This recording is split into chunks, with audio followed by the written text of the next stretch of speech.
Hello again, everyone, and welcome back to Reddit Aliens. I'm John, and as always, thank you so much for being here. A topic I absolutely love today, and I hope that you guys do as well. Let's do it. You have the opportunity to learn what happened about one unsolved case. Which one do you choose? Please remember to like, share, and subscribe.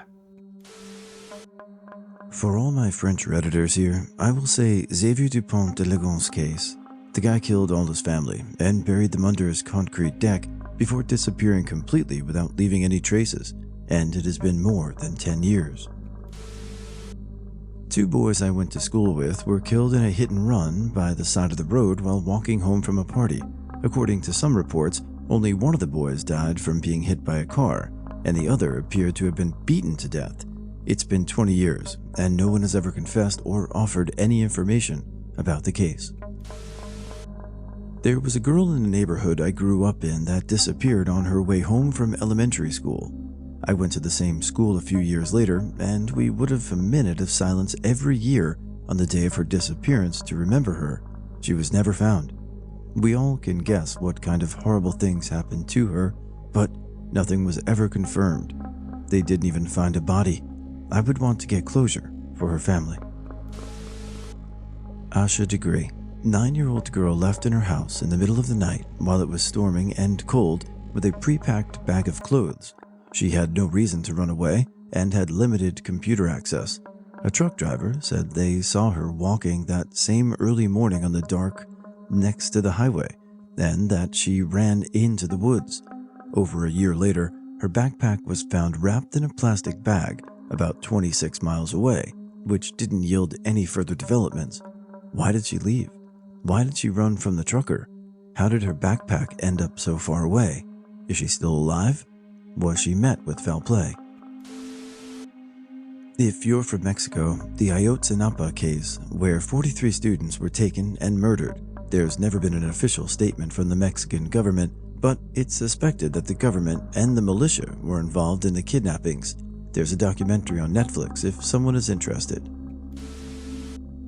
In 1995, 6 teenaged boys went missing in my hometown. It was St. Patrick's Day, and they had been doing some partying and went down to the local marina and stole a small boat and a water tricycle and went out onto the lake and were never seen again.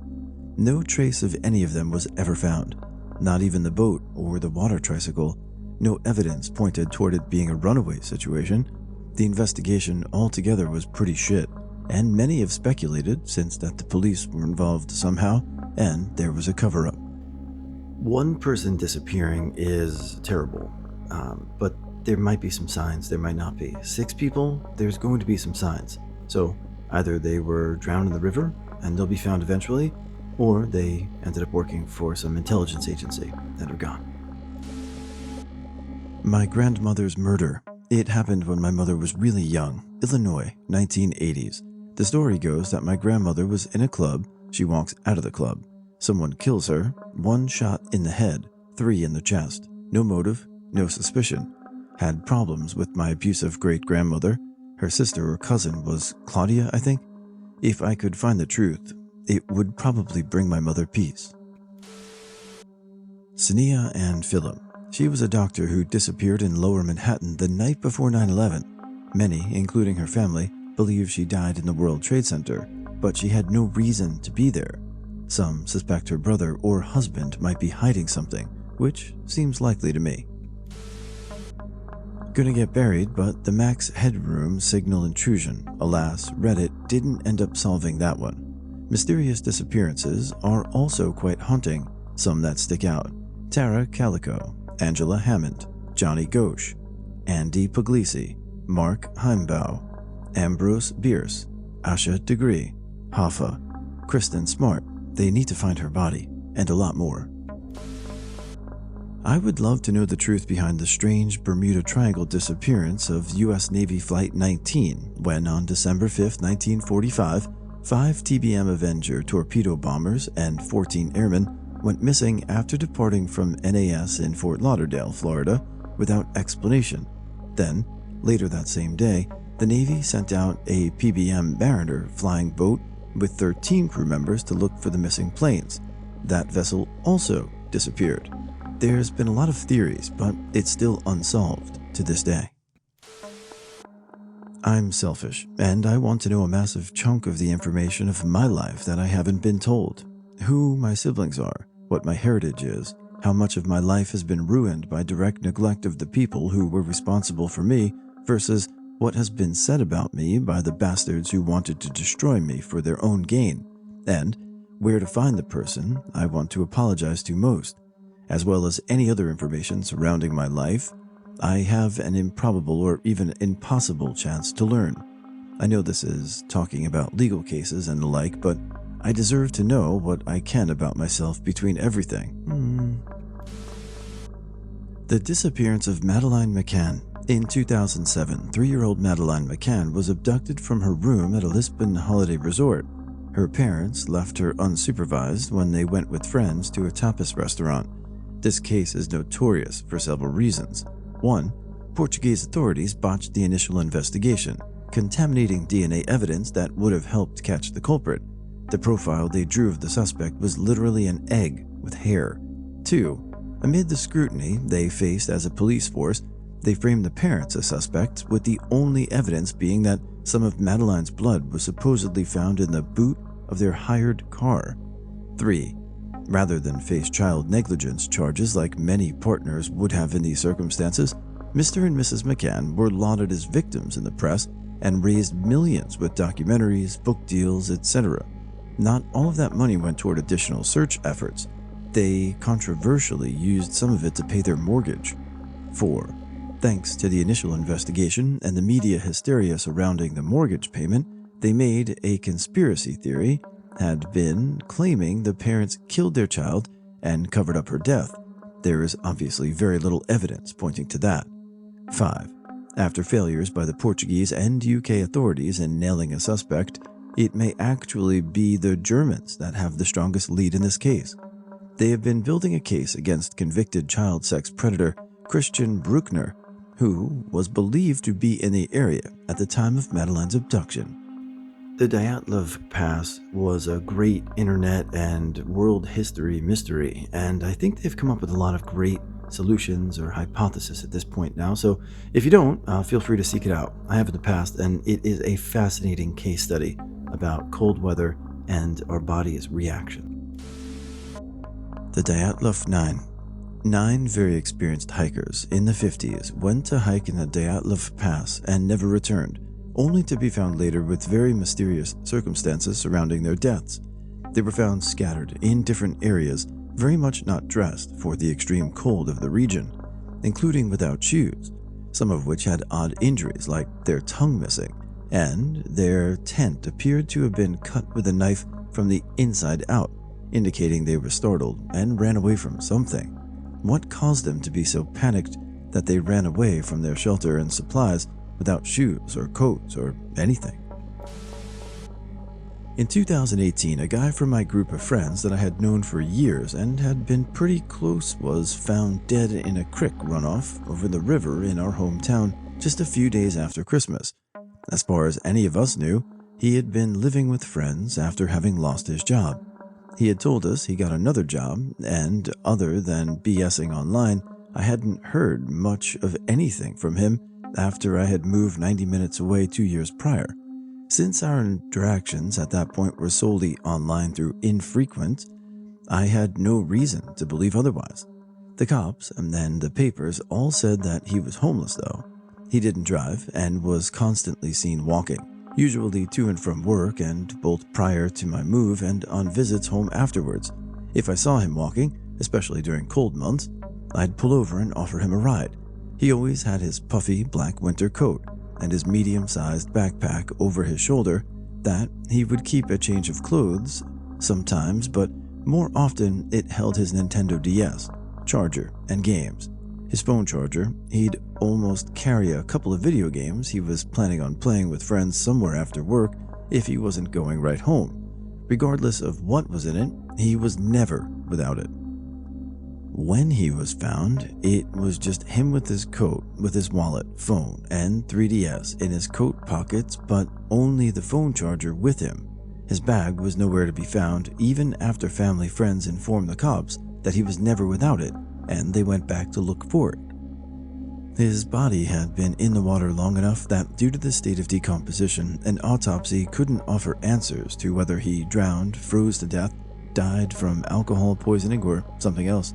From the position his body was in, they could say he didn't wind up in the creek from jumping off walking the bridge, and while that wasn't a high jump, that would have killed him. They would have expected there to be cuts or abrasions or even damage to his skull if he had landed on the rocks in the shallow water around him. There wasn't any. No signs of physical trauma at all. What did stand out was his blood alcohol level, 0.24. The medical examiner told his sister that people don't typically get that drunk by themselves, that it's seen more often with people that have been drinking at a party or gathering of friends.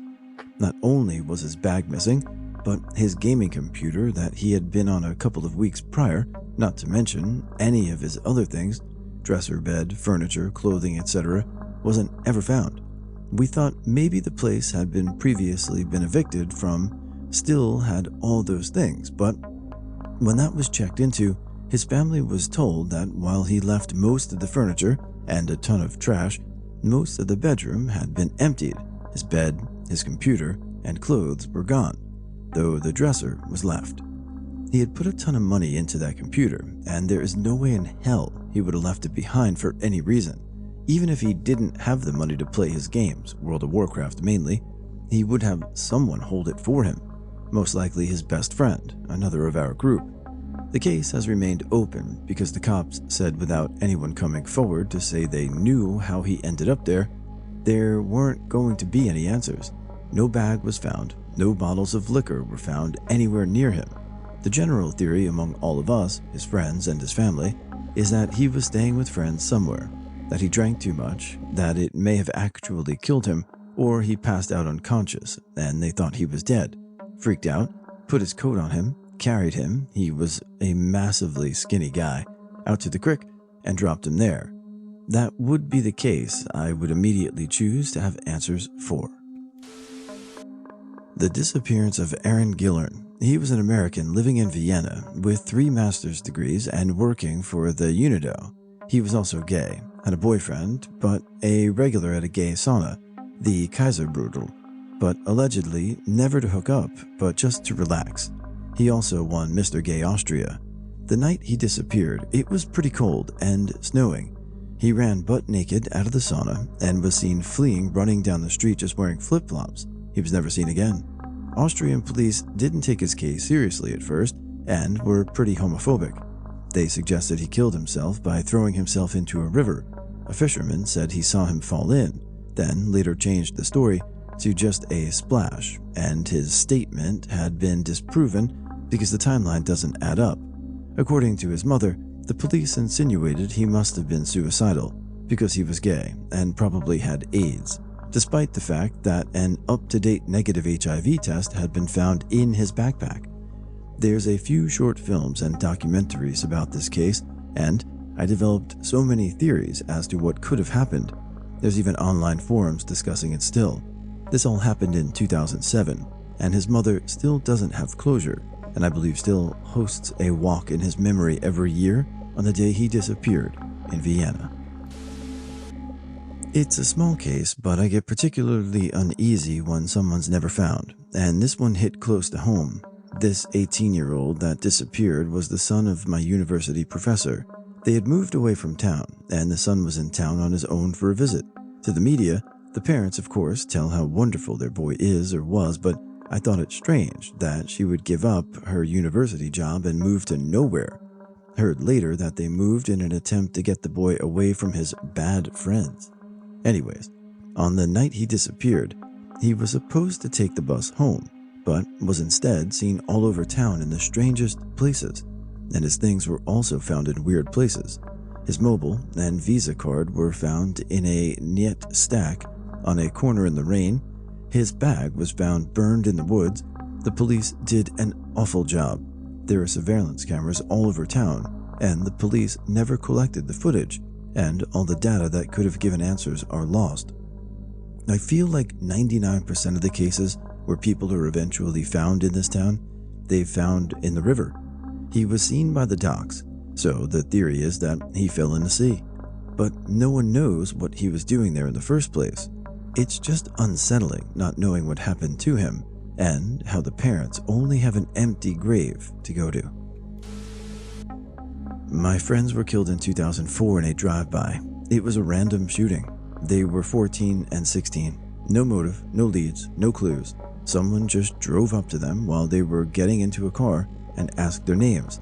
Then the guy said, "You know what? It doesn't matter." He and the people in the vehicle pulled out guns and unloaded on my friends.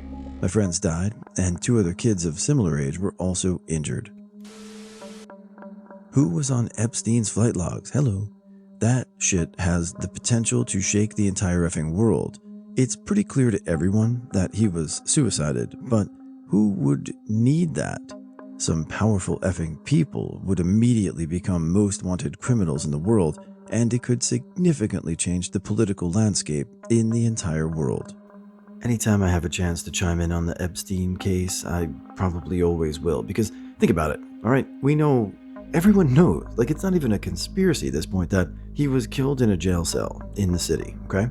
So if people could do that, and then it just goes away, even though everyone knows it was intentional, we all just had that collective dissonance. You really think those people are going to be found? It's over. They win again. There was a girl in the neighborhood I grew up in that disappeared on her way home from elementary school. I went to the same school a few years later, and we would have a minute of silence every year on the day of her disappearance to remember her. She was never found. We can all guess what kind of horrible things happened to her, but nothing was ever confirmed. They didn't even find a body. I would want to get closure for her family.